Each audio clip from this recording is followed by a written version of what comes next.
8, 7, 6, 5, 4, 3, 2, 1, 0.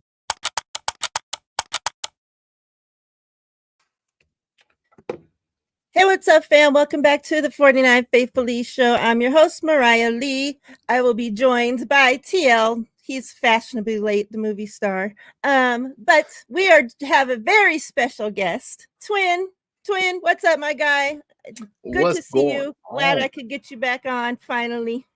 For sure, man. How you doing this lovely Wednesday? We're in the middle of the week, you know what I mean? So we didn't flip the page almost, So how you feeling today? Feeling good, feeling blessed, alive and well. So doing good. Chat, what's up?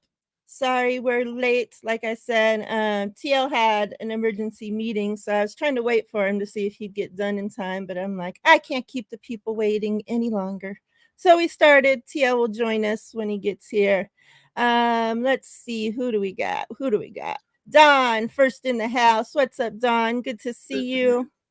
Got Melissa. What's up, girl? Throwback. What's up, Throwback? Tanya, what's up, sis? Ty, what's good? Ty's here live. Yeah, I'm excited as well. We don't normally get to have you in the chat with us. Say live and direct. What it do? He's an old man, so he's normally sleeping when we go live, Let's see. Let me see.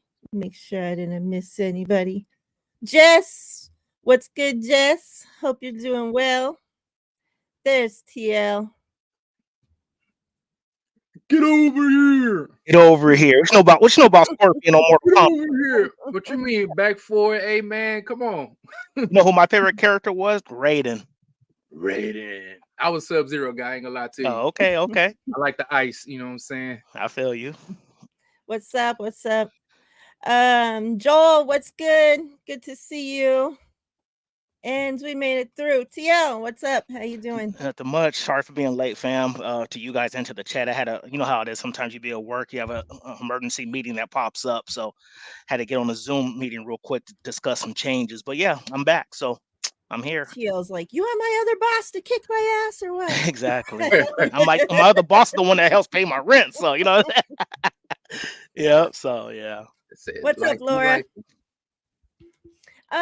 So before we get into anything, game specific, obviously we haven't got to talk to you, Twin, this season. So prior to this win, I kind of just want to get your thoughts on how you thought the 49ers season's going, how you felt about the team, just, your overall vibe with the 49ers overall. And like I said, prior to this Jacksonville game. All right, so prior to the W, we was coming off this 3-game slide. I thought we played, so to me, in my opinion, the first 5 weeks, we played some good football here and there, but for majority of the times, I thought just talent-wise, we were better than everybody we played. And so for me, I'm kind of one of them people who look at the teams that we're playing, then I look at our the guys that we do have. I'm like, all right, we should win. And so then, but I kind of analyze when you are playing a team that's inferior, what are you messing up on? And so I saw a lot of the missed tackles, and I was like, but we winning, so people kind of, pass that on by. But I was glad that we was winning games early on because I've known of the things that we talked about in previous years, like we get off the slow start. So I was like, okay, well, at the end of the day, at least we are winning these games. You know what I mean? But the time came when we did get our first L. I was like, that was bound to happen sooner or later, especially with a team like Cleveland. If you just follow the National Football League and you're not just stuck in or hone in on our team, you understand that the Cleveland is a good team far as just personnel-wise. The guys that they have individually at skill positions on the defensive end, they got some good guys. You know what I mean? But I know they're the Browns, so everybody like, they sorry. And then, they're going through that Deshaun Watson situation, then they're going through the Nick Chubb situation. And even people don't even really know how good Nick Chubb really is. Unfortunately, he got hurt. So they was like kind of dismissive because they were going through that transition, especially when the one and only Deshaun Watson was still kind of hurt as well. So it's like, I don't think offensively they should be able to keep up with our defense, but that defense is real. So I like seeing us play against a team like that. And I was just wondering, what could we do when adverse times hit us? And that's what I was looking forward to, especially when we had a couple injuries that game. I was like, all right, this is what I want to see. I know how we look when everything is looking, is good and dandy, gravy, like we all do in life. When life is giving us everything we want, we can smile, we can, kumbaya and walk around with the biggest, like type of aura there is. But what do you do when adversity hits? And so that's what I want to see. And so when we got squeezed, I want to see what's the DNA of the 49ers and how will we go about doing these certain things. And I saw that we didn't necessarily do everything well. We saw that we started kind of, I say, pump faking towards the end of the game, end up losing. Defense kind of got out of their way as far as missing tackles. Screen game killed us against Cleveland. They was able to get certain things, but we was bending, but not necessarily breaking. And then the next game came, all right, okay, these are 2 road games. We went to Cleveland, kind of lost, close game. Brock Purdy, he was able to move down the field. We saw the little Moody issue, kind of raise his head. I'm like, okay, that's something we need to look, pressure on. What will he do? A little choke, you know what I'm saying? And then we went on to Minnesota, went to the Vikings. A similar situation came with the Vikings. We got a turnover early in the game. Diamond Lenore gave the ball to the one and only Christian McCaffrey. He had little wet hands, you know what I'm saying? A little blip, blip, blip, ball hit the ground. I said, oh, man. But then we saw how that game kind of went after that. Momentum shifted. Kirk Cousins got hotter than fish grease, and then we were sitting back looking like, oh, God, help us. You know what I'm saying? So, listen here, I was sweating like R. Kelly at Girl Scouts convention, boy. I was like, God, help me. This is rough out here, you know what I'm saying? So, anyway, long story short, we end up losing another game. They just nickel and diamonds down the field. But I was like, all right, Brock kind of had his issues, but I love the fact that at the end of the day, we need to go through things like this. I need to see what this team looks like when everything ain't going their way. And so they give us things to kind of work on. So right now, we got the brakes beat off us against Cincinnati, but we really didn't get the brakes beat off of. It was like a 10-17 or something like that going to the fourth quarter. It wasn't really like that big of a beat down, but it wasn't necessarily take care of business. A lot of missed tackles, some of the fundamentals. And I'm like, all right, we just messing up on the basic things, And I said, well, once we get the basic things together, I liked us not having Trent Williams nor Deebo Samuels because our team over the last 7 years have shown we go get hurt, And I know a lot of us like to talk about how when we have our team together, we are world class, but history has shown somebody gonna get hurt on our team. So we better know how to sit here and have an adjustment and be proactive and think of different ways to sit here and say, when these things hit, we got this in place, we got that in place, and we're not solely centered around a couple of these guys. And so it was a good thing that I saw what we couldn't do, but then also it was another opportunity for me to see what would Kyle do. And to me, he didn't do certain things that I wanted him to do. I saw some of that conservative nature kind of drop back in. I saw some of that clock management issue arise once again. And I was like, okay, we got enough time in the season to rectify some of these situations, but we can't turn a blind eye to it as if these things doesn't happen to us, because when we play against better teams or the really good teams and stuff don't go our way, these are the things we need to learn how to do good at. So sorry to be so long-winded, but I was trying to condense as quick as possible. Oh, no, you're good, bro. And kind of wrap it all up right there. You know what I mean? Yeah. No, I mean, that's shit. You're trying to pile 9 weeks of info there. So Yeah. Yeah, I tried my best to squeeze it on in there off the dome, but I hope I did a decent job, man. I'm sorry, guys, to be so long-winded. Perfect. I just kind of wanted to get you, caught up. So, okay, so now we're all in the present time here all together. Let me say what's up to a couple people. We got Alberto in the house. What's up, Alberto? We got Collie in the house. What's good, my guy? Hope you're doing well. So now that we're all caught up, obviously we know, the 49ers went into Jacksonville and took care of business. But before we get too much into, the details, of that specific game, I kind of wanted to talk to you guys because it, up until this point, even those first 5 games, it seemed like, I kept talking about our offense looks great. Our offense looks great. We're getting the wins, but our defense just didn't look right. It was either the first half of the game, they were kind of looking like shit. They would go into halftime, maybe make some adjustments, come out. Okay, they'd play a half a good football. But I never felt like our defense had played a great game, from start to finish, regardless of the outcome of the game. So kind of talk to me, because it seemed like this game, finally, to me, it was the first time that it seemed like all, maybe not 100%, but pretty much every aspect, the offense showed up, the defense showed up, special teams showed up, the coaching staff showed up. When you guys look at the game, what do you guys think? Obviously we know this perfect time for the bye, right? After 3 losses, they had this extra week. They can make changes, look at the tape, really do a deep dive. Like, what the fuck's going on? What do we need to change? What do you guys think after seeing, obviously we know Wilkes went down to the field, yada, yada, yada. Those changes we know. But, when looking at the game and everything, what do you guys think that the major changes the 49ers made? And yeah, let's just go there. What do you guys think, those major changes, and whether it's, the way that the players played, the coaching staff, whatever you guys think, because the 49ers put a fucking whooping on Jacksonville. Man. And I don't think anybody was expecting that. No. Whether you were saying the 49ers would have won, okay, most had it a close game, I don't think anybody was expecting that Jacksonville was only going to score 3 points and the 49ers were just going to whoop them on all aspects of the freaking game. And this is what I will say. The difference between all 9 games that we played is this. When Trent Williams and Debo are in the game, we're 6-0. When they're not, we're 0-3. So what Twin said, something like this needs to happen. Like, this to me shows that what Kyle, like, this should do something for Kyle Shanahan. He needs to now be like, man, when I had my two great offensive players out, I didn't make the necessary adjustments. So now I hope this taught him something to where he's like, man, if this happens again, let's just say week 14, week 15, he learns how to adjust. I said this on our last show, Miriah. It's one of those things where it's like, and I'm not saying by anywhere close that I'm Kyle Shanahan's mind as far as offensive plays, but at some point you have to have playbooks for adversity.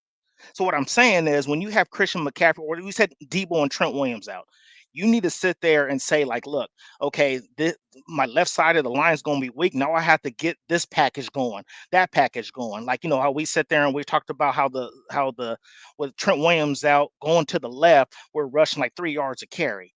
And if Christian McCaffrey's getting stopped behind the field, and we've talked about this too, Twin, when I called in on the show with you and Ryan that one day, and I was like, it feels like Kyle was overusing CMC.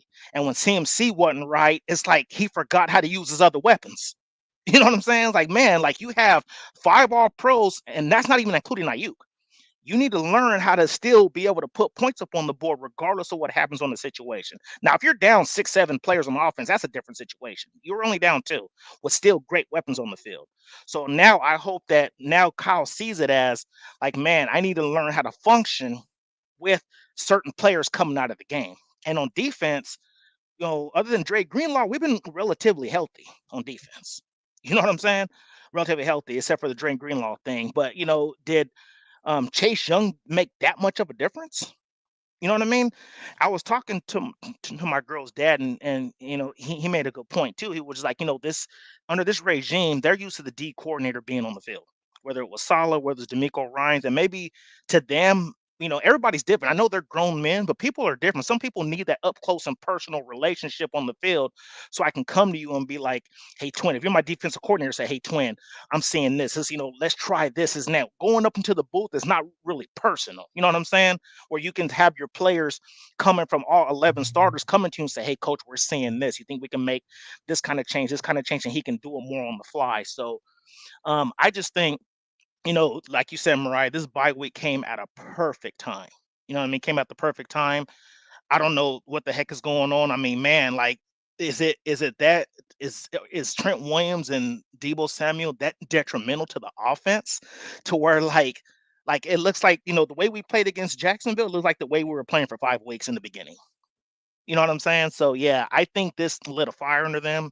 Love the addition of Chase Young. Like, I don't know what it is. Like, I had tweeted, like, man, is it just Chase Young? Like all this defense needed was Chase Young and Steve Wilkes to get to the sideline. Like, I don't know what the situation is, but man, we look good. I mean, that's all I can say about it. But yeah, I think the main thing that stands out to me is we need to be able to execute regardless of what's going on. Because, like I said, 6-0 with Trent and Debo on the field, 0-3 with them off the field. That can't happen if somebody, because they're prone to injury, both of them. Both of them. So if something happens again, we need to be able to still execute and put this offense and still get close to scoring that 30 points a game. So that's how I feel about that. What about you, Twin? So all right, so I watched the Jacksonville Jaguars play several games. I seen them play, especially when they would cross the sea, cross over there. I forgot where they were, but I think they played against the Buffalo Bills. Mhm. And then they play, I think, Atlanta over there or something like that, or Indianapolis, one and two. But anyway, they won both games over there.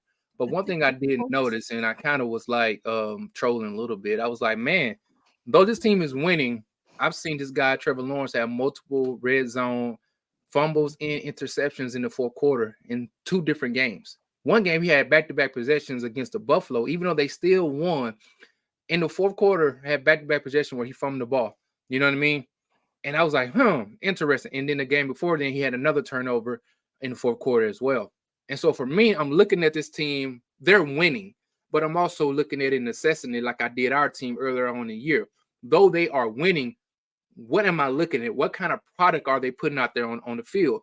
And so, yeah, they're winning. But to me, as a team, I didn't think they was as good as their record looks, you know? And so with a young quarterback that Trevor Lawrence is, in the two games that we did lose, most people will find out that the stat that was like very shocking was the one and only Joe Burrow had the highest or the fastest release in the National Football League up until week, whatever that was, like 7 or 8, far as getting the ball out in like 2.4 seconds. It was the number one. And the number 5 was Kirk Cousins. And so out of all the games, these guys have, the last two teams we played, had posted the top two quickest gunmen, as I like to say, quick draw McGraw. Like they was getting that thing out quick. I was like, okay, well, we come in playing against a rookie. Well, not a rookie, but a guy who's not necessarily as groomed as these other two guys is. And I'm like, all right, this is a perfect opportunity where we have several weeks to prepare ourselves for somebody who has been known and prone to give the ball away. I'm like, this can be a good look. It's almost like the perfect situation where you need to build up your confidence. A team that looks good on paper. I got 2 weeks to sit here, download, go over film. Kyle Shanahan, the mastermind that he is, he has a opportunity to sit there.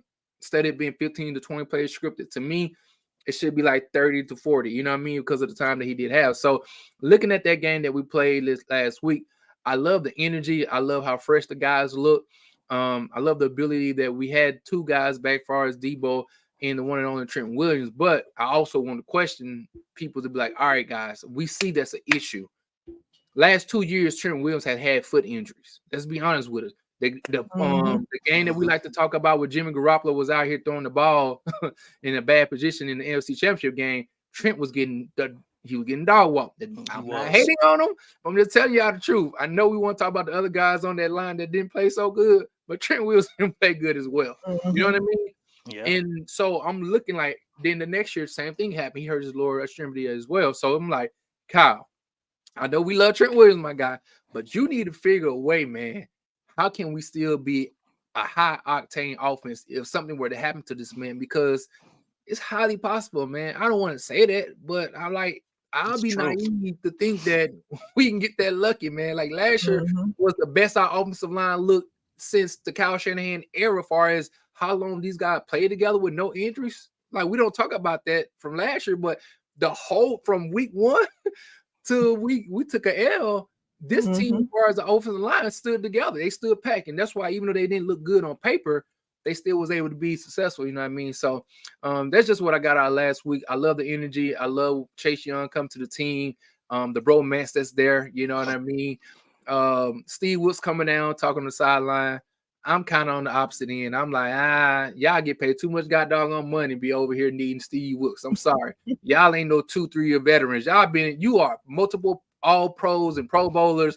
Cut that crap out. You know what I'm saying? Like go hoop or go play football. But other than that, man, I was glad to see the offense make some adjustments, score some points, and here we are. Yeah, Miriah, before you go, I want to piggyback that off a Twin. I agree with you. Like, I've been talking to coworkers and just people I know around the way about about these D line and stuff. And I know it takes a collective defense of 11 guys, but it starts up front. when you got 3 Pro Bowlers and 2 All Pros, you got Bosa, Hargrave, and Armstead. There's somebody on there's getting double teamed. So you guys being the caliber players you are, you got to beat your one-on-ones. You know what I'm saying? So I agree with you, Twin. Like, you can't just put the whole situation on Steve Wilkes. Like, you're a playmaker. I mean, Nick Bosa's getting quarterback money. You know what I'm saying? Like, you need to get to the quarterback. I don't care about, oh, he has the most pressures, PFF. I don't care about none of that. Get to the quarterback. Make that man uncomfortable to where you're getting sacks. That's what you held out for. That's what you're getting paid for. Brought in Hargrave. Like I said, if it was us 3 on the line, if Mariah's making 20 million, Twin, you're making 30 million, and I'm making 20 million, you guys are getting double teamed. If I'm not beating my one-on-ones, that's a problem. You know what I'm saying? So you know what I'm saying? That's a problem. But now, I mean, man, you look at our defensive line now. Everybody should be For eating. sure. Like, And everybody now, should be eating. Like, you can and see I how said, it was. Because now it's like, man, I got to worry about Bosa and Young on the edge. And yep. that's why you had Eric Armstead get that first sack of the game. You know what I'm saying? It opens up for everybody. So, yeah, that's all I wanted to add to that, Twin. And look, and my man, y'all don't talk about him. But look, listen here. My man, when he went to USC, got some Trojans or something, he wrapped up too. So praise God, Eric Armstead wrapped up. Because last week before then, with the one and only Joe Burrow, that first possession, he didn't wrap him up. He got up out of that thing and threw a first down, and then that ended up extending their drive, and they scored on it. He could have had an opportunity in that first drive to sack him, been 3rd and long, and we could have got the ball back. But that's how momentum shifts, especially on the road. So I'm glad that they you know what I'm saying, they gave him the bear hug too as well. So it was good seeing these guys tackle and stay disciplined and not miss 14, 15 tackles by our good guys like a Huff and Fred Warner, who was missing a lot of tackles early on. They was able to sit there and have sound tackles and wrapped up. And that's what you really need with a defense like ours. Yeah. TL just talked about that. That was actually my next question, was because that seemed, I've been listening to somebody was talking on Spaces, and they were saying that Bosa this week looked at like a completely different person, that he was, had a different energy out there. Obviously we see the stats, speak for themselves. But they were saying that, we just paid Bosa all this money, and we already got you help with Hargrave, so you upgraded Kinlaw to Hargrave, and you haven't done shit, the first 8 weeks, whatever, of the season. And it's like, now we go out and get you another, piece that's, a first round, second number 2 overall draft pick. And now you can finally do something, so it's like, they were saying, is it a mistake that we paid Bosa because he can only perform? Like, you're supposed to be the guy, you're supposed to be the help. We shouldn't be going out to get you help, is what they were saying. So like, how Twin, I mean, TL kind of already spoke on it, but how are you feeling about, the Bosa situation, how Bosa was performing up until now? Do you think that, it's just like, what do you think? Like, is it because now he has extra help, he can finally do something? What do you think the difference was between the first 9 weeks and Nick Bosa this week? Hey, at the end of the day, he got a lot of coins, you know what I'm saying? He got a lot look, he got a lot of gold, you know what I'm saying? And for me, as you know, I'm a basketball guy too as well, right? So I love basketball, and sometimes I like to break it down in that way. Steph Curry right now, though he's the highest paid player on the team and everybody else not playing that good around him, he's getting all the double team. He's getting the defensive coordinator scheming against him. He's first on the god doggone list when it comes to, can we stop this guy? And the man's doing 90, 45, and like 50 from the field with all of this attention on him. You see what I'm saying? So I'm looking at, hey, Bosa, hey, man, this is why you get paid that type of money. Because when you're a guy who is a possible Hall of Fame type talent, that what makes you a Hall of Fame type of talent. It's like, I can tell you what I'm going to do, but my skill set is so good that you can't stop it. And what makes me who I am, and I know people like, the pressures are cool, but the sack is the sack. It's the reason why we finna do a countdown with him passing maybe Dana Stubblefield or somebody, right? Or Amar Brooks. we're going to sit here and say, hey, in the next couple of weeks when he passed, we gonna put him there. Like, look who's moved up in sacks. Nick Bosa in the 49. Like, we can't sit there and say we go praise him here and then during the game say, well, I know there's more details to the game and nuances, which we all do know, but at the same time, that matters, you know. And so I think at the end of the day, I think Nick just had to look in the mirror and say, I got to play better. Whether Chase Young comes here or not, I have to reevaluate and look at Max Crosby and Garris and the guys who don't have who we TJ have. Watt, and TJ yes, Watt. They exactly. don't have the type of things that we have around them. They don't have offensively what we got offensively, but TJ Watt has to maintain a certain level of play just so his team to be where they are today, which is a record same almost identical 6-3. Yeah, they're 6-3 like we are. Yeah, they're 6-3. Yeah, and so without, we know, one of the best linebackers, so on and so forth. So to me, it's just like, hey guys, you got to play to the level sometime of your paycheck, despite whatever the guy is doing in the booth. You know what I'm saying? And so that was my ideal on Nick Bosa. Like, man, go play like a man possessed. Go play like a man who still has something to prove. And yeah. TL, you have anything to add?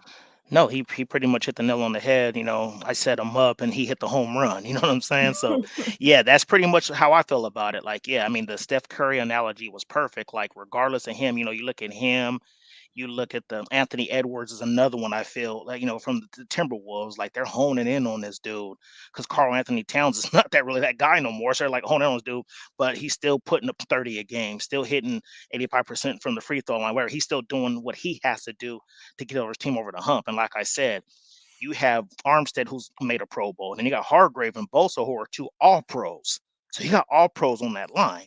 And when you got three Pro Bowlers on the line and ain't nobody getting home, you can't just put that on D coordinator.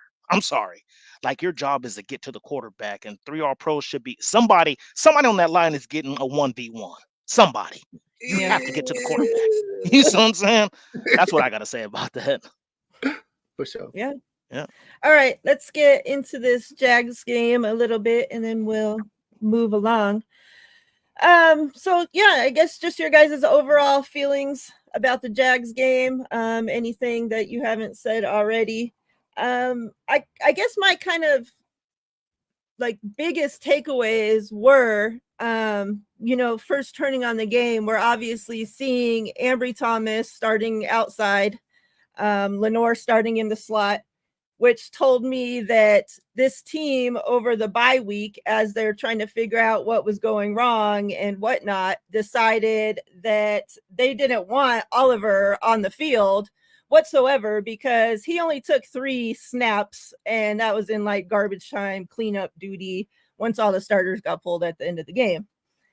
So I thought that was, you know, pretty much, you know, Ambry had been written off in the doghouse for who knows how long, but they decided Oliver somehow, who knows, maybe he's playing worse than they thought Ambry could do. Somehow they figured it out that Ambry's starting and Oliver wasn't on the field. So I thought that was interesting. And I guess obviously, you know, when 49ers actually are on the field playing 49ers football, it's, man, they fucking look good, right? Like, for the defense to have 4 takeaways, 5 sacks, like I had mentioned earlier, for this Jags team that's loaded of weapons, you know, on the offensive side of the ball, to only score 3 points. And like I just said, that's with Ambry Thomas starting on the outside. Like, when I saw that at first, like, I was so scared because I'm like, the Jags got wide receivers, right? And somebody's going to be up against Ambry Thomas. So, but man, you know, for the most part, he held his own. Obviously, you know, we know that he got that, you know, takeaway, had ran it back for a touchdown, and then the team's stupid asses, including Shanahan, coming onto the field and, you know, getting a penalty, so that touchdown got taken away. Like, I felt so bad for him. I'm like, man, you know, like, that would have just been like so nice for him to have that, you know, after everything he's been through. But play of the year on defense. Yeah, but like he played a great game, I thought. But yeah, what are your guys' just overall thoughts on this Jags game? You know what, Miriah, and you know, it's funny, I've played Pop Warner football, and you've been taught since elementary school, play through the whistle. Okay. If you didn't play through the whistle, your coach put you in the doghouse. You was running extra laps, doing extra push-ups, especially if a play end up happening because you didn't play through the whistle. So I feel so, as much as I advocate for Ambry Thomas, like, being a Wolverines fan, like for that man to have the strip, pick it up and run it back for a touchdown. And he could have almost got hurt on that play because they should have Mhm. threw a flag on Trevor Lawrence. He was like 6 yards in the end zone. And then he tackles him from behind, which could have been bad, like a high ankle sprain or something. But I'm sorry, You man. know, And then when Kyle, quarterbacks can't do no wrong. yeah, Come on. and then when Kyle sit there and said, "Oh, I didn't hear the whistle and this and that," doesn't matter. You keep the team and yourself on the sidelines until the referee says the play is over. I feel like I feel like Kyle and anybody else on that field owes that man a lunch. Like take that man to lunch because you took away a heck of a play. Like that would have been amazing. That probably would have that right there would have boosting that man's confidence so hard. Like, man, I got a strip, picked up a strip, fumble, and took it back for a Mhm. six, for a touchdown. So yeah, that was just to me. I mean, that's probably the only thing that had me head scratching all game. But you're right, and this is not a biased take. If we're hitting on all cylinders, I don't think nobody can beat us, honestly.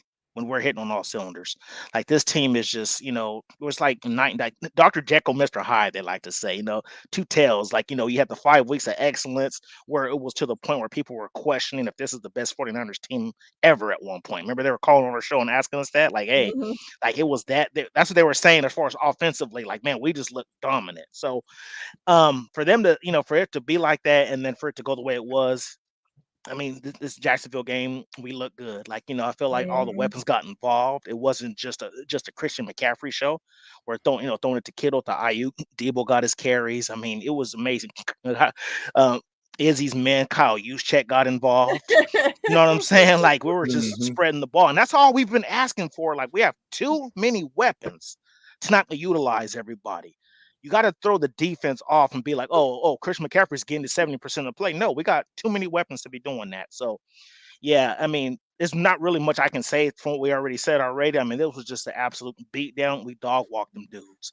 For them to score 3 points after winning 5 straight games, like Mhm. they were hot. They're one of the hottest teams in football to win 5 straight games. They were winning on the road, overseas, just everywhere. They were playing Yeah. everywhere. You know what I'm saying? And no matter what stadium they were in, they were coming away with W's.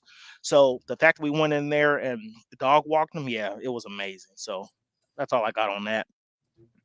For sure, for sure. I thought we played the first 2 drives were so y'all don't count it against my mind, not my heart.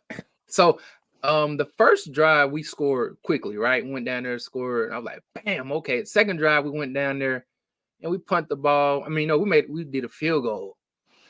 I was like, it was fourth and manageable. I was like, hey, Kyle, we at the house. We got the balls back. Hey, go ahead, go for it. But he ended up kicking field goal, which is cool. But at the same time, guys, I'm iffy about field goals. I'm just gonna be honest with you. We scored, then I'm like, all right, what Moody finna do? And Moody kicked that field goal, the first one. I felt like Jimmy G was throwing the ball across the middle, on Wagner again. I'm like, okay, all right. He made it, you know what I'm saying? He made it, which was cool, but at the same time, I felt some trepidation. I don't know about y'all, but I was like, hey, this man a little shaky, you know what I mean? And so then the defense went got a turnover, I believe, or they got a good field position. And then I think they fumbled or something like that. And then we got good field position, and then we end up punting again. And I was like, I don't like us punting so early. It felt like those first couple scripts kind of went out the way, and the offense got a little stagnant. But then, I'm like, ain't gonna lie to you, I'm kind of greedy, I'm like, score. You know what I mean? But at the end of the day, I think though we won this game, if you look at the targets or the stats of a George Kittle and a Brandon Ayuk, they both only got like 5 targets, if that much. You know what I'm saying? Like they didn't get a lot of targets. They made their opportunities. I mean, they made the best of their opportunities. But I was like, good Lord, that's kind of crazy that these guys, Kittle had 4 targets, Brandon Ayuk had 3 targets that whole game, right? Mhm. And to know that they only had so many looks at the ball and still have 30 some odd points, I'm like, dang, that's kind of crazy. You know what I mean? Because at the end of the day, you're looking at a guy like George, you see what he can do once targeted. We seen in the Cowboy game, he was targeted 3 times, scored 3 times, very proficient whenever he gets the ball thrown look his way. It's similar to Brandon Ayuk. I know sometimes all of us are on Twitter, so we see some of those things where it says this guy's open or the distance around, far as when the next defender is around him, how close they is to him. Brandon Ayuk is like number one. And so for me, sometimes I be thinking when we are stagnant with our offense, the things just not going our way. Why don't we look at those guys during those times? I know sometimes Kyle can kind of get stuck in his ways, but I'm like, you got like a cheat code, my guy. Because when you have thrown to these guys, they either scored a touchdown or with Brandon Ayuk, it's a first down. You know what I mean? It's like we got some weapons that even when we're using them now, I think there's still another level that we can go to. And that just me seeing us at our fullest potential. Like TL was saying, when we're playing like that, when you want to go on a run with Kittle is being used like a Travis Kelce or Brandon Ayuk get like maybe 6 targets in a row, I think they have the capabilities to be successful in those situations when things aren't looking always good for us. So that's one of the things I'll be looking forward to seeing in other situations, as far as like, okay, when this is not looking right, will Kyle maybe force feed this guy, because he is very productive once he's targeted. And also big ups to Brock Purdy as well. I thought he played very good in the pocket. He still had this cool and calmness about himself. I don't think I'm kind of scared with him sometimes is that he does try to move a little bit in pocket. And he kind of does it, like he'll bend down when he gives himself up. And those big guys just kind of, fall on him instead of just throwing the ball away sometimes. I'm like, hey, dude, we don't need you taking them type of hits, man, because you are very pivotal in this offense. You know what I mean? You do a very good job at what it is that we need you to do. So just want to make sure he stays upright and don't get himself hurt just trying to extend that play a little bit too long. We need you, my guy. Yeah. Yeah. Miriah, was that you that said something about, remember when he got that intentional grounding and he just kind of tossed it, like, and you were like, man, sometimes just take the sack, my guy. Like sometimes people, Yeah. that's why people always say, like, sometimes the Iowa State Brock Purdy shows up. You know what I mean? Where it's like, man, like I get it, like, you're trying to make a Live play, to but play man, another freaking down. yeah, like just play another down, man. Like, he threw it up for grabs and, it could have been intercepted. You know what I mean? So just take the sack sometimes. But yeah, I agree with you, Twin. Sometimes, he tries to move around and stuff, and then he'll get to where he's like, where he knows he's gonna get hit, and he clenches up a little bit, and it's like, bro, like we need you to stay upright, man. Sometimes if 300 pounders, boy. you gotta escape the pocket. If you don't see the play, just throw it away, my guy. I can guarantee Kyle will be more happy with you throwing the ball away and letting him to play another down than for you to get an injury. Yeah. He got those booty cheeks clenched up and let me say what's up to a couple people. We got Denise G in the house. What's up? She says we need more Ronnie Bell. I agree. I agree too. We got TL's brother in the house. What's up? Hope you're doing well. What's up, bruh? I know that I saw. There he is. Platform 246. What's up, Lawrence? Hope you're good. We got Ryan in the house. No Border Sports. What's good? What's good? And then I had seen, there he is. John B. I know I saw you earlier, but I don't think I ever saw what's up to you. So what's good? John V filled in for TL last week. He's my fill-in. So yeah, I was looking at these stats with the Jags game, and it's kind of crazy to, going into the Jags game, we talked about, the weapons that they had, and one of them obviously brought up on multiple shows is Travis Etienne. And to see that the Jags only had 59 rushing, like the 49ers only allowed the Jags to get 59 rushing yards overall, everybody, period, 59. That's, with Trevor Lawrence, with the running backs, with anybody. It's just like, holy shit, like this defense, they really, I don't know if that extra little week of sleep did some good or what, but man, they showed freaking up. Yards per play, the Jags had 4.1, 49ers had 7.3. Like such a freaking huge difference. Total yards, the Jags had 221 total yards. 49ers had 437. Like we just dominated them on all aspects of the field. And like you said, that's with the offense not even they weren't even started going till like the second half. They were just like putting along, right? And it's like they still dominated. we can do, I don't know if you wanted to do stars of the game, TL, or you just want to move on. Do you have any players that you wanted to give ups to? I kind of just wanted to say, Twin brought him up already, but that was Purdy because, obviously he got a lot of criticism the last, month that the 3 weeks, 49ers were yeah. losing, Yeah. about his turnovers, about,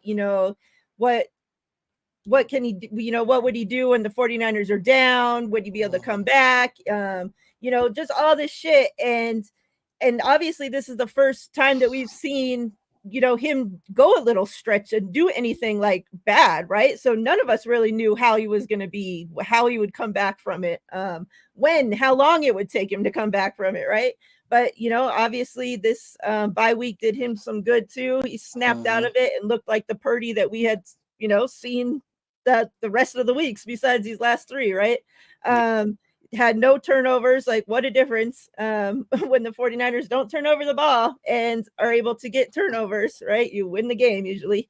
But yeah, I think that he was efficient. He, like Twin said, he was his calm, cool, collective self back there. So yeah, shout out to Purdy. Yeah, for sure on him. Like that's an easy one, to call. He went out there and he did his thing.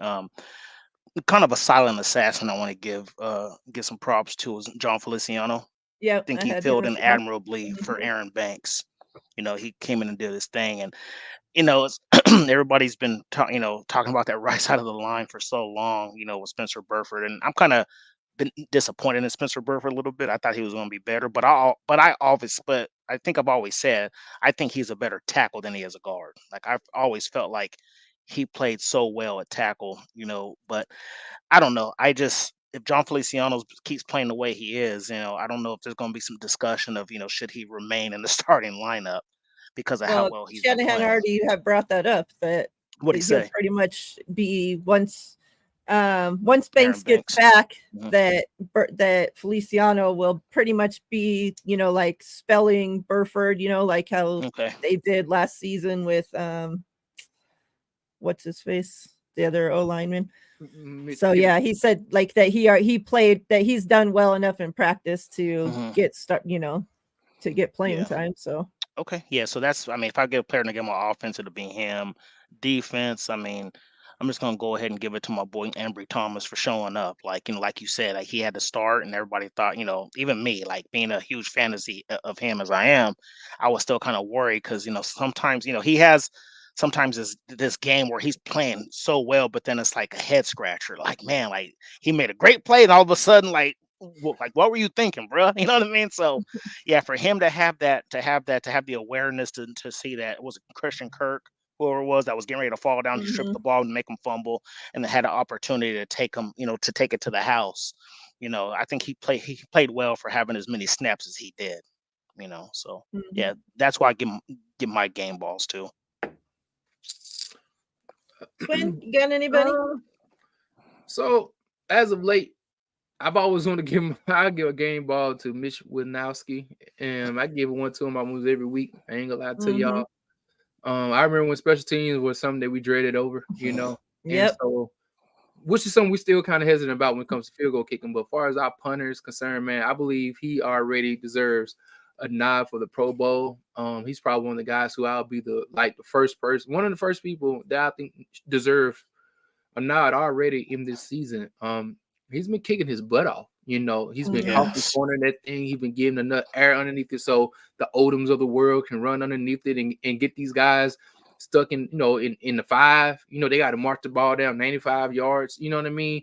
And even though some teams have done it, it's just like, dude, that's grueling. You know what I'm saying? For our offense to have to be that perfect for that long against our team. And so I really like what he has done this whole year. And even yesterday, well, not yesterday, but Sunday as well. Who else I would say? Man, I would say I don't think I could pick one person out like defensively that I want to sit there and say, hey, here you go. But I'm always a big Dre Greenlaw fan. I love when he plays a healthy game. I think he's definitely, you could feel him. Like he's a guy that you can feel, out there. It's similar to how, I'm a Draymond Green type, like that type of energy or Draymond. Like he may do something that's skeptical, make you scratch your head, you know what I mean? But sometimes you need somebody to really lay down the lumber, you know what I'm saying? And I think he brings that intensity when he's able to sit there and see you coming and he hit you head on and you go backwards and you don't push forward or you don't have the ability to churn them legs and get an extra yard or two.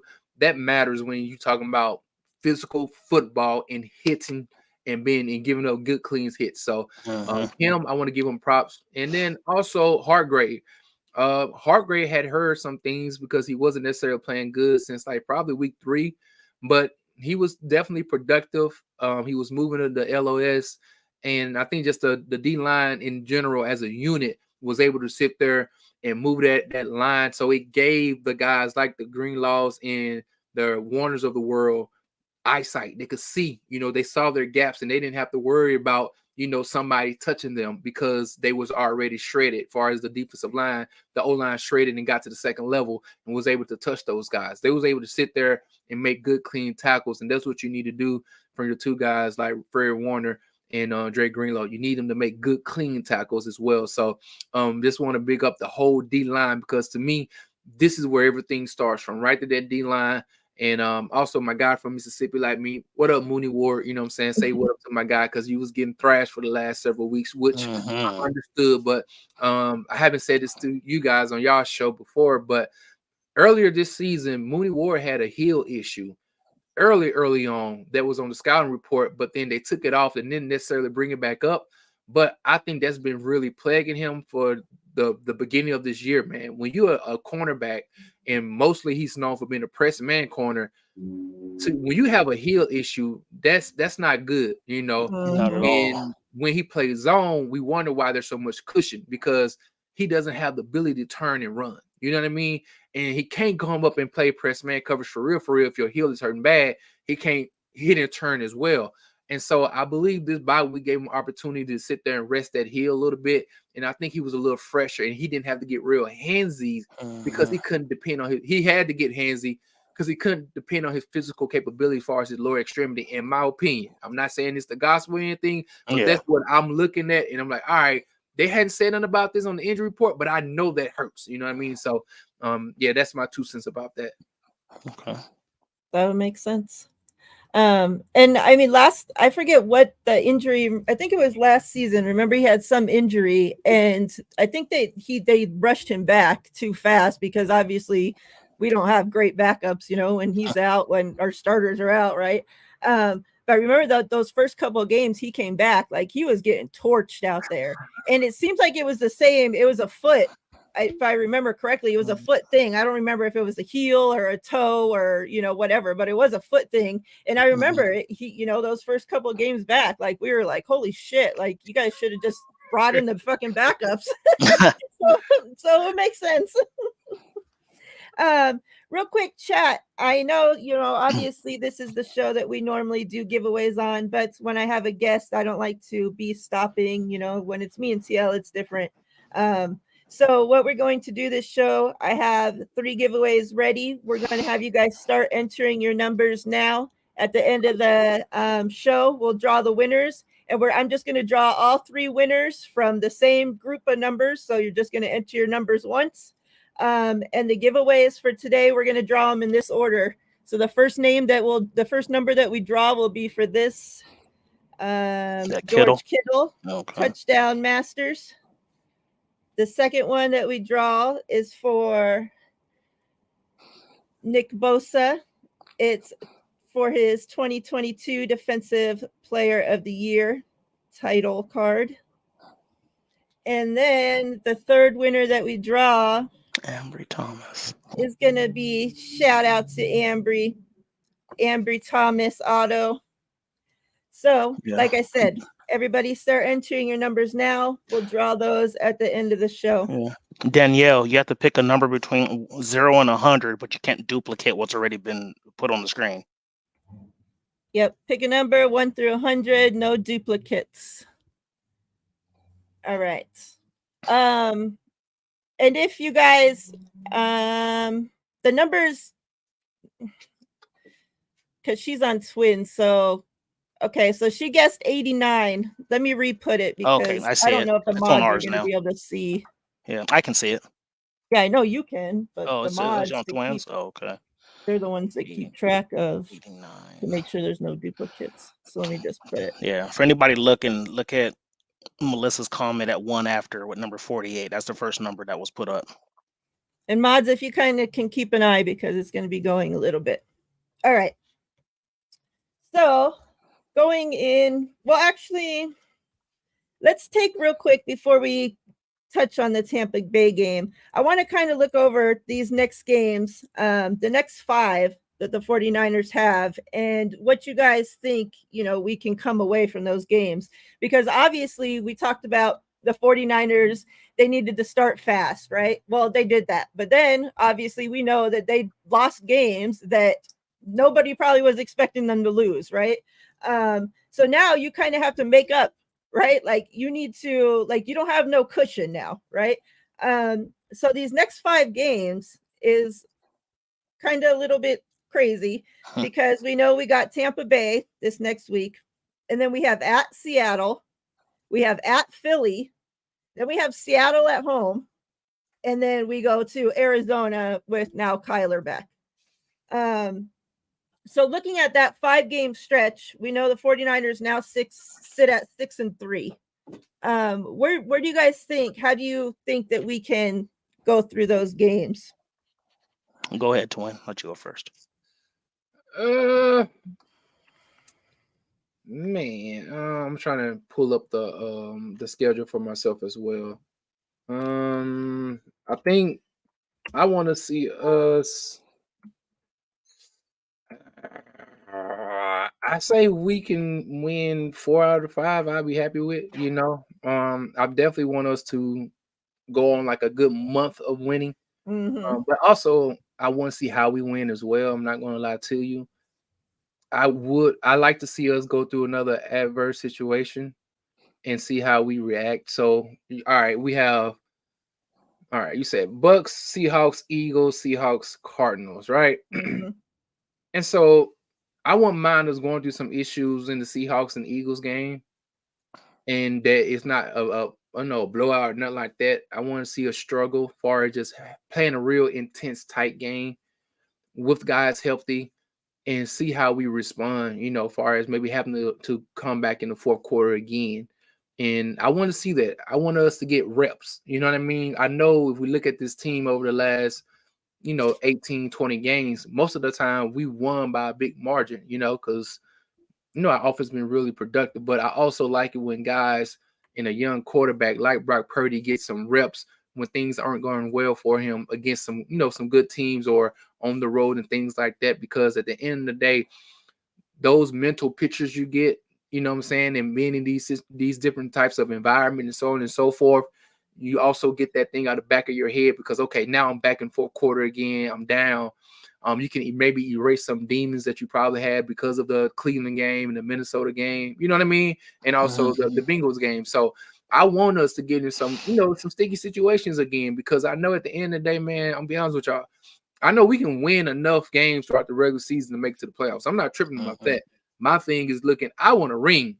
Like, listen here. Hey, God dog it, I want us to get that god doggone bowl ring. So I want some bad situations so that I can see us grow, you know what I mean, and evolve in these situations because I know in the playoffs when you play against certain teams, these situations will come. And so that's what I like to see. You know what I mean? Like, okay, guys, get the victory.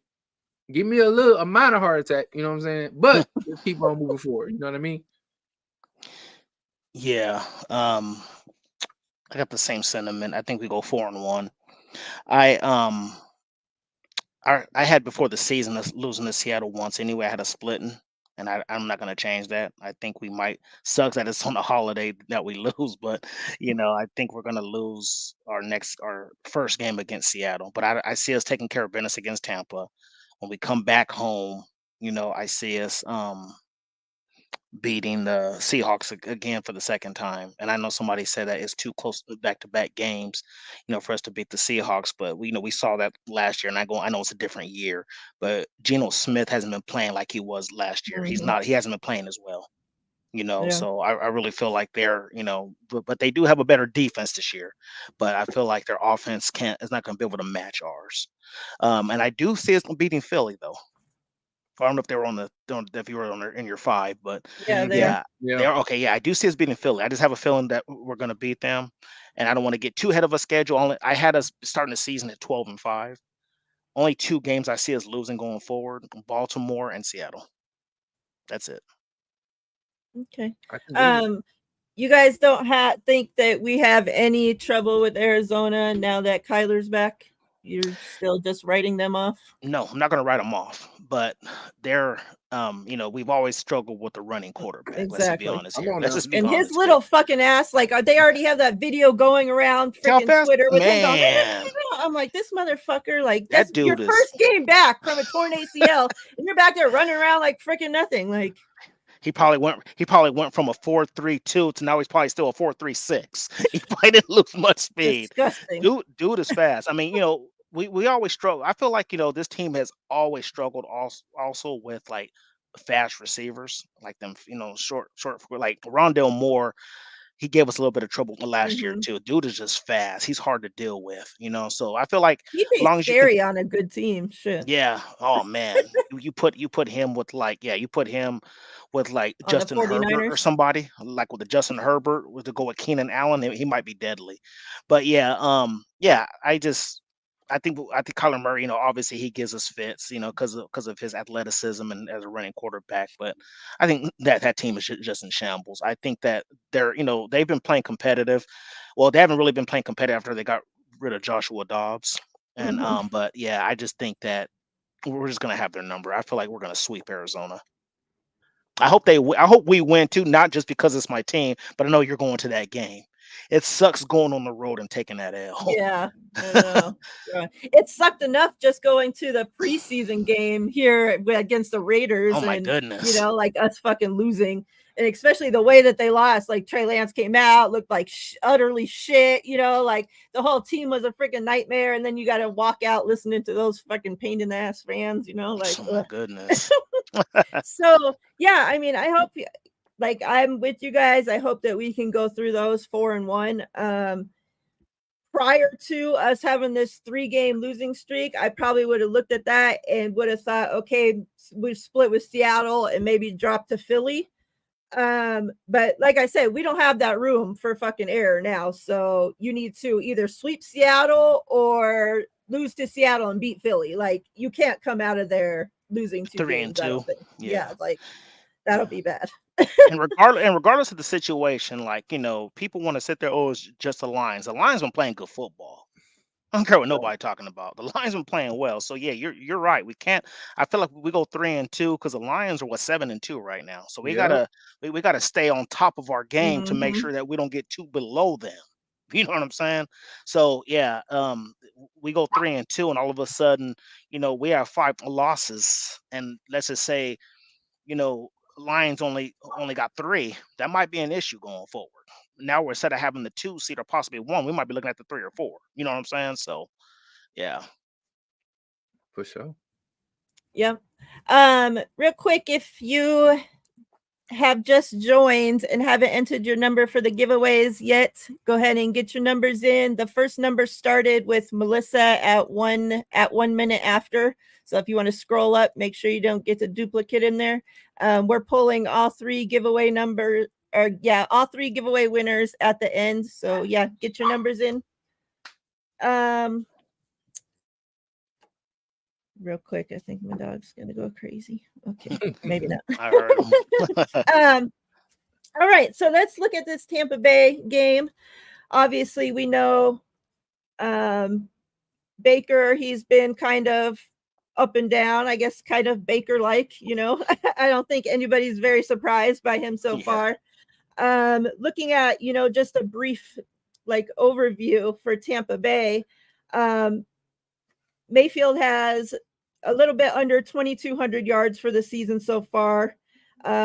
Rachaad White has 429 yards rushing. Mike Evans is leading the team with 737 yards. Obviously, it seems like Mike Evans is always going to do his thing no matter who the quarterback is. So that's no surprise.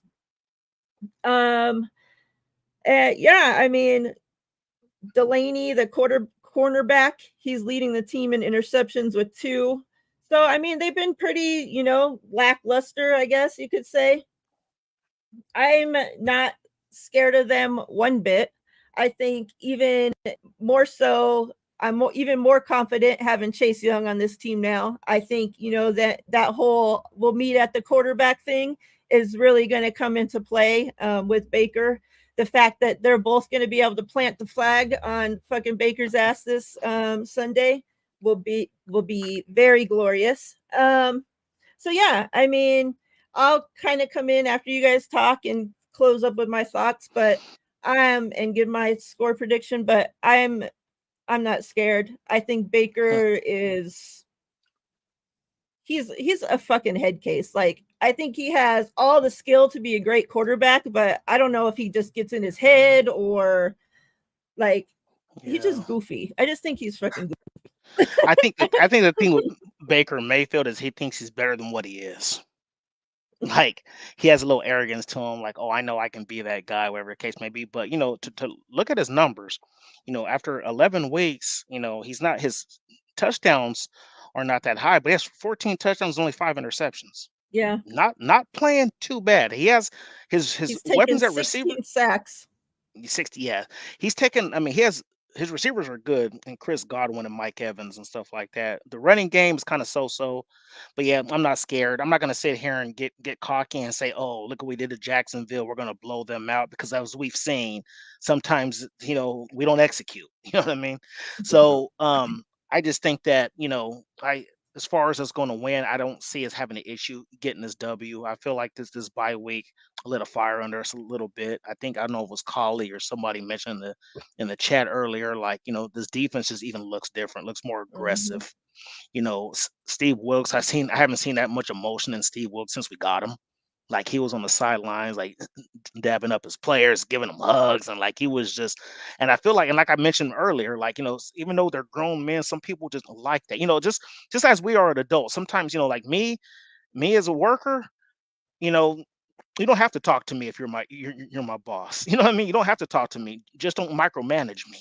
You know what I'm saying? Like, because I'm doing my job. So, I think with them, like I said, since Kyle came in 2017, he's had that D coordinator on the sidelines. And some people don't like change.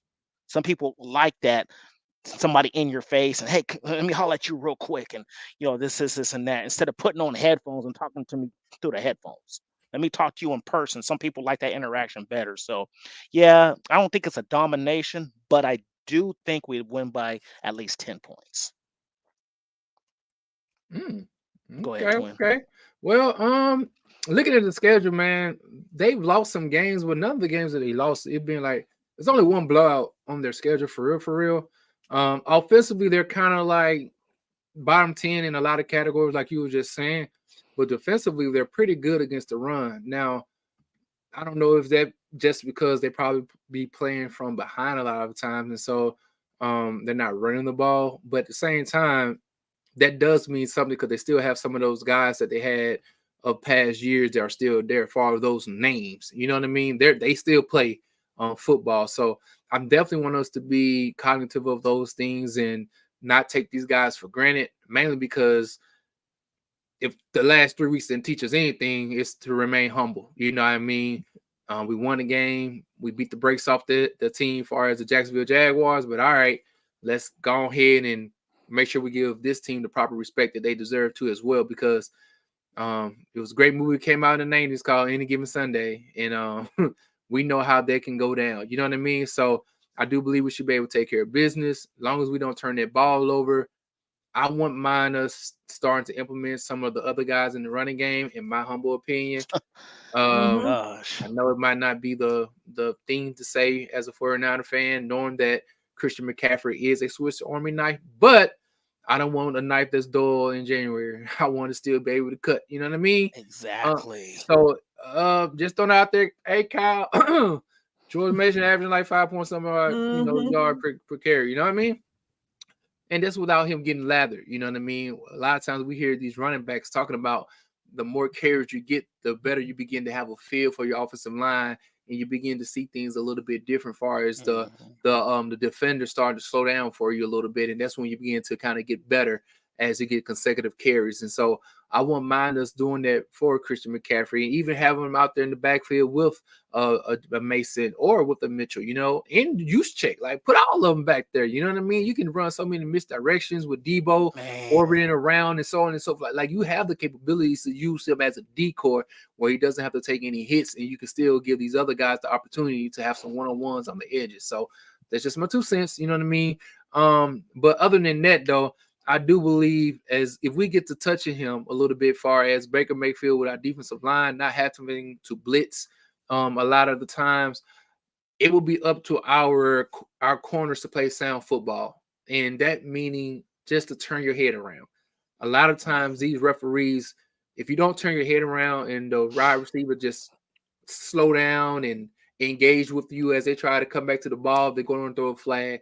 Or if they try to reach their hand up and you got the hand coming down, they're going to throw a flag. Like, it's meant for the offense to be productive as far as making this game a high-scoring game. So as long as we be disciplining our keys on the back end, make sure we're getting some pressure. I think if we touch him up a couple of times by the third quarter, he's going to be willing to give us several INTs. You know what I mean? Or even possibly fumbling the ball as well. So I think we should win the game if we don't have a lot of penalties, we don't turn the ball over, and we make sure we tackle good, Yes. And so other than that, I think we should be all right versus this Buccaneers team right here.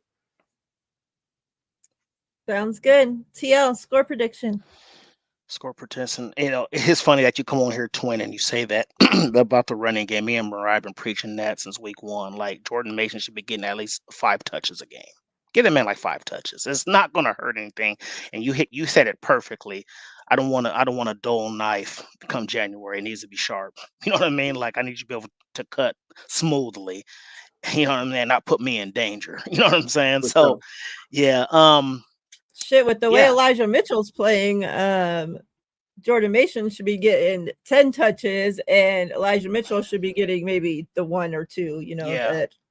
Yeah, he needs to be, and I'll talk about this a little bit later because I saw your guy got cut from the Jets, but then my automatic thinking was, oh, Michael Carter's available. Oh, but we get him, we wouldn't use him anyway. So, let's be real here. Come sit on beside me. Come sit by Coach. Because I don't know if anybody knows. I know people in the chat know Miriah wanted Michael Carter bad when he was coming out of the draft. She wanted us to draft him, and we didn't. Now he's available, and I was just like, and first thing I saw was, "Hey, Miriah, your guy's available." I'm gonna say we win 31-19. All right. All right. Yep. I ain't gonna lie to you. I'm not that good at score predictions. I don't know why. I think it gives me anxiety, but you know what I mean? But at the same time, for us to put up consecutive 30 burgers would be good, like you just said, whether it's 31. I won't mind us. I hate saying this, right? Dog it.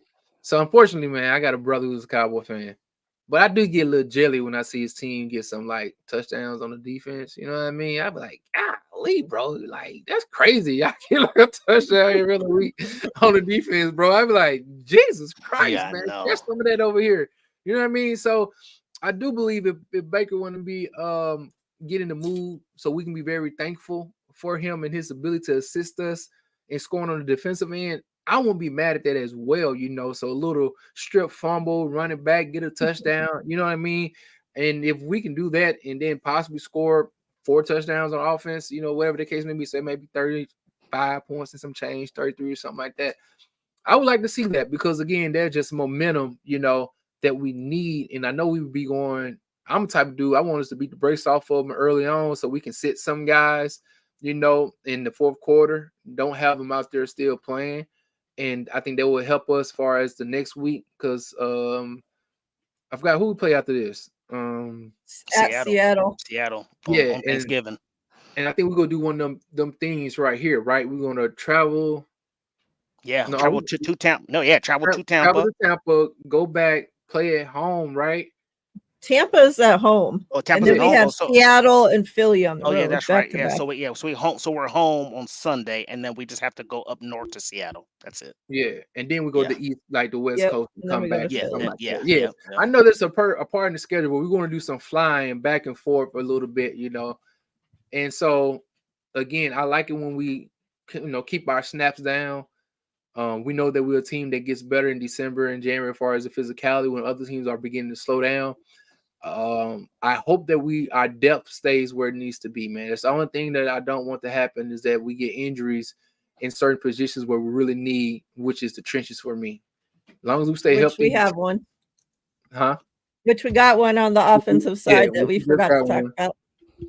and this just recently, I think it's a torn bicep, and he's out for Yep. the rest of the season. So to me, that's a Yep. big deal, Yeah. because we don't need that domino effect to happen. And as long as our trenches stay strong, I think we'll be all right. We'll be able to dominate the Buccaneers and come with that W. You know what I'm saying? I like it. I stick with my same score prediction all the way throughout the week on all my shows. So I'm riding with the same one as last night, 31-6. They're not scoring a touchdown, and I think the 49ers will put up, over 30 back to back. And yeah, that's what I'm sticking with. Let's draw these giveaway winners real quick. And while I get that set up, for those that haven't got your number in, this is last call, get your number in. And then Twin, let all the good people that aren't subscribed to you already know where to find you and what you got going on. For sure. Well, first and foremost, man, thank you guys for having me on. As always, it's always a pleasure, man. I definitely appreciate coming on you guys' platform, talking 49er football, getting the opportunity to see you guys and say, hey, what's up, and all the other good things, And also big ups to everybody in the chat as well, man. Thank you guys for tuning in. Really appreciate it. Continue to like, subscribe to the channel far as with Miriah and TL. But then also follow your boy Twin, man. It's Twin Empire _ on YouTube. Make sure you like, subscribe to the channel. I want to get to 600 subs, so I'm trying to move on up there, you know what I mean? So continue to watch your boy. Also, I got a pick'em show on Thursday that me and my brother do. We kind of go over our picks of the week and talk trash to one another per usual, you know what I'm saying? And yeah, man, be sure to tune in there. And so that's what that's tomorrow, ain't it? Yeah, that's tomorrow. So yeah, that's what I would be doing on tomorrow, you know what I mean? So make sure y'all, we like to sit there and have fun and talk about each other and just life events. I know we're gonna talk about Draymond Green thing tomorrow too. Thank God for the internet. I ain't gonna say the internet, the internet, you know what I'm saying, giving us all this wonderful good content to sit back and have a nice little beverage with, you know what I'm saying? So y'all make sure if y'all got time, just come in, say what up to your boy. And also I think as me and my brother continues to do this, I want to start actually pulling on some content creators from 49ers as well to hop on there. Me and him kind of discussed it already. You know what I mean? Just so, hop on, get a different look, a different crowd as well. Unfortunately, a lot of cowgirls over there. But at the same time, we just trying to grow, you know what I'm saying, in all the many ways that we can. So just get on there, talk shop, and maybe ask questions and things of that nature. Feel free to do so. So, yeah. Awesome. All right, let's pick these giveaway winners. Yep. Like I said, we're gonna draw the Kittle winner, then the Bosa winner, then we'll draw the Ambry Thomas autograph winner. So let's go. I can't believe Kittle caught a bomb. Boy, I was like, I know. Like how that was crazy that Purdy even made that freaking throw. That was a nice throw. Like, I thought he was getting sacked for sure. And then all of a sudden, Kittle's running down the freaking field with the ball. I'm like, how the hell? Hey, we gotta do a prayer circle for Debo and for I got Brandon. I used to catch one of them deep bombs too. I think I ain't see Debo catch a deep ball forever. You know what I'm saying? I know. How just call, let him go get one. You know what I'm saying? Him and BA. All right. The winner of the George Kittle. Well, the winning number is 88. We'll see who the winner is. Who's number 88 on that team right now? 88. Oh no, on the Niners? I don't know. Yeah. I don't think anybody has that number. Do anybody? Yeah, I was just like, I don't think nobody's wore that number since Nate Singleton. I haven't seen that number in a long time. I just thought about that. I was like 88. Once you put it up there, I was like, who has been a decent number 88 for our squad? Danielle has 89. All right. Well, I'm going to draw all the numbers and then we'll Okay. figure out who the winners are. So the number for Bosa is 31. Okay. And then the winning number for Ambry Is is 17. Number 17. Okay. All right. Let's see who these winners are. You said Danielle has 89. Yeah. She's the closest. So she's the closest on that first one. Yeah. All right. I'm trying to go back because it's. Congrats, Danielle. What up, Miss D? Come through in the clutch. You know what I'm saying?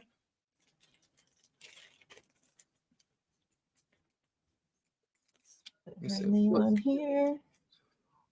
So who else you got? You said, you got the Bosa and the Kittle, right? Yeah, Bosa and Kittle and Ambry Thomas. And Ambry. Yeah, let me look. These numbers are all spread out, so give me a second here. Yep. Bosa is 31. So twin, since you're on here, you and your brother twins growing up in the same house, I'm assuming, right? Yeah. How did one become a Niners fan and one become a Cowboys fan? How did that even happen?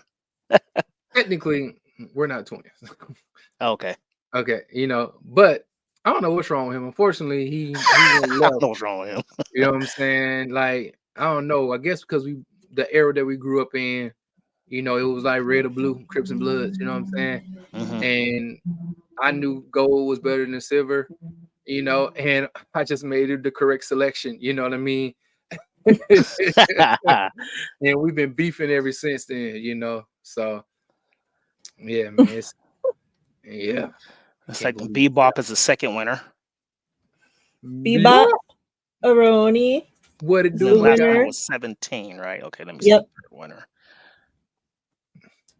Yeah, so my house is definitely divided. So I have a brother who's an Eagles fan. Dang. I have a brother that I know, right? My brother who's a Cowboy fan. My mom, she was a Saints fan, and I have one brother. He don't mess with football for real. And then my pops, he was kind of miscellaneous. You know what I'm saying? So yeah, it was definitely a house divided. Yeah, it's funny. Growing up, so me, my brother and sister, and my dad are 49ers fans. My mom's a Ram. See, Lee is 14. Yeah, leaving. I was about to say leaving. And then in baseball, same thing. We're all Giants fans, San Francisco Giants fan, but my mom's like the Dodgers. It's definitely interesting right there. Yeah. But see, the funny thing for us, I'm from Mississippi, so we kind of have free reign. You know what I mean? It's kind of hard to kind of like no pro team really. Pick no pro team there, and so you just kind of go and pick one by the seat of your pants, unfortunately. And so, yeah, that's what made us love sports. Where hey, we don't got a team to pick. Hey guys, go out there and draw. Draw a good one. I tell my brother all the time. Yeah, that's crazy. So I know you say you're from Mississippi. So when I got out of boot camp, I went down to to do my A school down in Meridian, Mississippi. You know where that's at? Yeah, it's real. It's close by. Oh, really? Oh, nice. Okay. Oh yeah. Yeah. So I grew up in a place called Natchez, and so like it's a very small town, country town too. Like people don't know. Like tell y'all a little something about your boy Twin. I used to like ride horses, right? And I used to compete with horses as well. So I used to do barrel racing and rope cows and stuff like that. You know what I mean? So that's how we spend a lot of our weekends, you know what I mean? Going on trail rides and riding horses. And then, we will have football, so we would do like football, then leave football, then do like a trail ride, you know what I'm saying? And then watch Sunday night football or Saturday mornings, do a trail ride and then watch college football or something like that. And so, being outside in sports kind of really kept us all, you know what I'm saying, in the house and active a lot of the time. That's awesome, bro.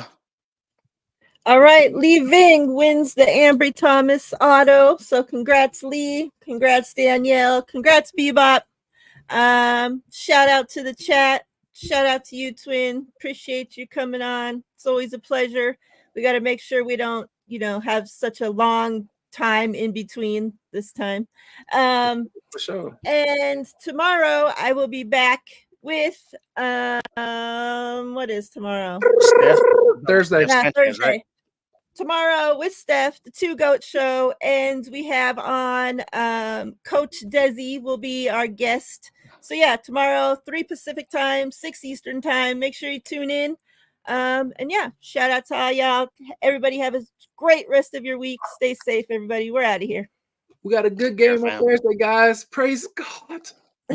Yes.